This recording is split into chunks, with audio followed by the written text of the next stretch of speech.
ഭിക്ഷാടകനായി അഭിനയിച്ച് പണം പിരിച്ചയാൾ കുണ്ടറയിൽ പിടിയിൽ. തിരുവനന്തപുരം പൂവച്ചൽ സ്വദേശി മുജീബാണ് പിടിയിലായത്.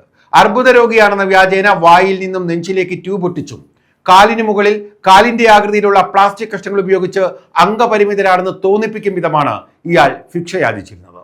10 വർഷമായി ഇങ്ങനെ യാചിക്കുന്ന ഇയാൾക്ക് 4 ചക്ര വാഹനവും വീടുമുള്ളതായി പോലീസ് പറഞ്ഞു. കുണ്ടറ ഇളമ്പള്ളൂർ മുസ്ലിം ജമാഅത്തിന് മുന്നിലായിരുന്നു ഇയാൾ ഭിക്ഷ യാചിച്ചിരുന്നത്. എന്നെ ഉപദ്രവിക്കരുതെന്നൊരു പോസ്റ്ററും ഇവനല്ലാതെ തന്നെ തൂക്കിയിട്ടൊരു പോസ്റ്ററും ഇത് കണ്ട് ഇവനെ ആരും ശല്യപ്പെടുത്തരുതെന്ന് വണ്ടിയുടെ മുമ്പും പുറവും ഒട്ടിച്ചിരിക്കുക. അത് തിരക്ക് പിടിച്ചവന് നമ്മൾ അതിനൊക്കെ കണ്ടപ്പോ ഒരു മാനസികാവസ്ഥയിൽ ഇവന് വന്നപ്പോ ഒരു ദിവസം അവന് കൂൾ പേ തന്നെ കിട്ടിയത് 10,000 2000 500 കൂൾ പേ രണ്ട്. പിന്നെ നമ്മുടെ പള്ളിയിൽ നിന്ന് 2500 ഇന്ന് ഒരു മണിക്കൂർ അവന് 7 മണിക്ക് വന്ന് 10 മണിയായപ്പോൾ തീർന്നപ്പോ 2600 പിരിവ് കാശ് കിട്ടി. തിരുവനന്തപുരം പേഴുമൂട് പൂവച്ചൽ ബിസ്മില്ല ഹൗസിൽ 33കാരനായ മുജീബാണ് പിടിയിലായത്.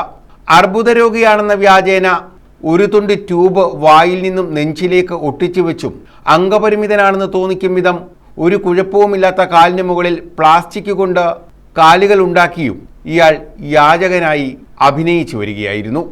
ഇത് ബന്ധപ്പെട്ട് എല്ലാരും പോയ സമയത്ത് ഇവരെ ഒരു സംശയകരമായി കണ്ടപ്പോൾ ഇവനെ ചോദ്യം ചെയ്തപ്പോൾ വ്യാപകമായ ഒരു തട്ടിപ്പുകാരനാണെന്ന് മനസ്സിലാക്കി. ആ ബോധ്യത്തിന്റെ പേരിൽ നമ്മൾ ഇളമ്പള്ളൂർ കുണ്ടറ പോലീസ് സ്റ്റേഷനുമായി ബന്ധപ്പെടുകയും ബഹുമാനപ്പെട്ട SIയും ഈപ്പോടെ വരിക ഇവനെ 1 മണിക്കൂറോളം ചോദ്യം ചെയ്തപ്പോൾ ഒരു വ്യാപകമായ ഒരു തട്ടിപ്പാണെന്ന് മനസ്സിലാക്കി. കാരണം ഈ റംസാൻ മാസത്തിലൊരു പിരിവും കാര്യങ്ങളും ഇങ്ങനെ ഒരു സംവിധാനത്തിൽ മറ്റേ ഈ ഒരു വിശ്വാസി എന്ന നിലയ്ക്ക് സഹായിക്കുക എന്നുള്ളതാണ് കരുണയുള്ളൊരു അത്തരത്തിലേക്ക് വരുന്നപ്പോ ഇവനെ കണ്ടപ്പോ ഒരു മറ്റുള്ള അർഹതയില്ലാത്തവൻ വന്ന് പിരിക്കുന്നു. അത് കണ്ടപ്പോ നമ്മളൊക്കെ മാനസികമായി ഇവനെ കൃത്യമായി നിയമപരമായി ഇവനെ ചോദ്യം ചെയ്യണമെന്ന് തോന്നി. അങ്ങനെ ആ നിയമപരമായി പോലീസിനെ വിളിച്ചു. പോലീസ് വന്ന് ചോദ്യം ചെയ്തു. നമ്മളിപ്പോ അതിനനുസരിച്ച് നമ്മുടെ ബഹുമാനപ്പെട്ട നമ്മുടെ ട്രഷറർ സാബുക്കായും ആയിട്ട് വന്നൊരു പരാതി കൊടുത്തു. പരാതി അടിസ്ഥാനം അവനെ പിടിക്കുകയും ചെയ്തു. പരാതി അത്തരത്തിലേക്കുള്ള വ്യാപകമായ ഒരു പിരിവ് കൊള്ളസംഘത്തിൽപ്പെട്ടവനാണെന്ന് തോന്നുന്നു. ഒരുപാട് കോണ്ടാക്ട് നമ്പറുകൾ അതൊക്കെ പരിശോധന ബഹുമാനപ്പെട്ട അതുമായി ബന്ധപ്പെട്ട് 2 മൊബൈല് പിന്നെ എല്ലാ സൗകര്യങ്ങളും ആധുനിക സൗകര്യം പോലെ വണ്ടിയിൽ എല്ലാ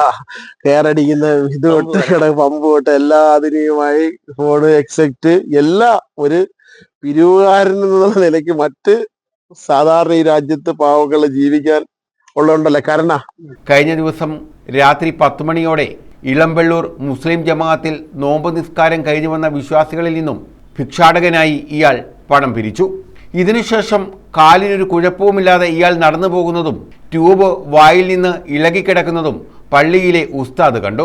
ഇവന്റെ ട്യൂബ് ഇട്ടിരിക്കുന്ന കാരണം നമുക്കൊരു മാനസിക ഇത്. അപ്പൊ ഇവര് സൂക്ഷ്മം പരിശോധിച്ചപ്പോ കാലില് പ്ലാസ്റ്റർ ഇട്ടിട്ടുണ്ട്, ഇത് പാഡ് ഇട്ടിട്ടുണ്ട്. അപ്പൊ ഈ 2 തരത്തിലും കാലിലൊരു കുഴപ്പമില്ല, യാതൊരു കുഴപ്പമില്ല. ഇവനൊരു ട്യൂബ് ഇട്ടിരിക്കുന്ന വായിന്ന് ചോര വരുന്നു എന്ന് പറഞ്ഞു. ആ ട്യൂബ് ബഹുമാനപ്പെട്ട SI വലിച്ചെടുത്തപ്പോ അതിനകത്തൊന്നുമില്ല, ചുമ്മാതെ കടിച്ചു പിടിച്ചിരിക്കുന്ന ട്യൂബ്.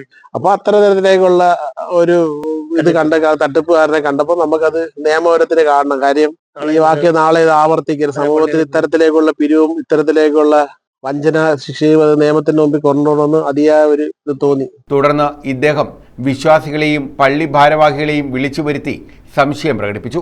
തുടർന്ന് പോലീസിനെ വിവരമറിയിക്കുകയായിരുന്നു. പോലീസ് എത്തി പരിശോധിച്ചപ്പോൾ ഇയാൾക്ക് രോഗമില്ലെന്നും കാലിന് കുഴപ്പമില്ലെന്നും കണ്ടെത്തി. ബാഗ് പരിശോധിച്ചപ്പോൾ 10,000-ലേറെ രൂപയും 12,000 രൂപ ഗൂഗിൾ പേയിലുമുള്ളതായി കണ്ടെത്തി. അർബുദ രോഗിയായ തന്നെ സഹായിക്കണം എന്നെഴുതിയ ബോർഡ് നെഞ്ചിൽ തൂക്കിയിട്ടായിരുന്നു യാചന. ഗൂഗിൾ പേ നമ്പരും QR കോഡും ഇതിൽ കുറിച്ചിട്ടിരുന്നു. ബൈക്കിലായിരുന്നു യാത്ര. ബൈക്കിന് മുന്നിലും പിന്നിലും അർബുദ രോഗിയാണ്, എന്നെ ഉപദ്രവിക്കരുത് എന്ന് സ്റ്റിക്കറും ഭിന്നശേഷിക്കാരുടെ ചിഹ്നവും പതിച്ചിരുന്നു. കഴിഞ്ഞ ദിവസം MVD വാഹന പരിശോധനയ്ക്കിടയിൽ ഹെൽമെറ്റ് ധരിക്കാതിരുന്നതിനാൽ ഇയാളോട് പിഴ ഈടാക്കിയില്ല. ഉദ്യോഗസ്ഥരുടെ കയ്യിൽ നിന്നും പണമിട്ട് പുതിയ ഹെൽമെറ്റ് വാങ്ങിക്കൊടുത്തതായി ഇയാൾ പോലീസിന് മൊഴി നൽകിയിട്ടുണ്ട്. മുന്തിയ ഇനം ആൻഡ്രോയിഡ് ഫോണുകളും ഹെഡ്സെറ്റും ഇയാളുടെ പക്കൽ നിന്നും കണ്ടെടുത്തിട്ടുണ്ട്. കഴിഞ്ഞ 10 വർഷത്തിലേറെയായി ഇയാൾ ഈ ജോലി ചെയ്തു വരികയാണ്. സ്വന്തമായി 4 ചക്ര വാഹനവും വീടുമുള്ളതായി ഇയാൾ സമ്മതിച്ചതായി പോലീസ് പറഞ്ഞു.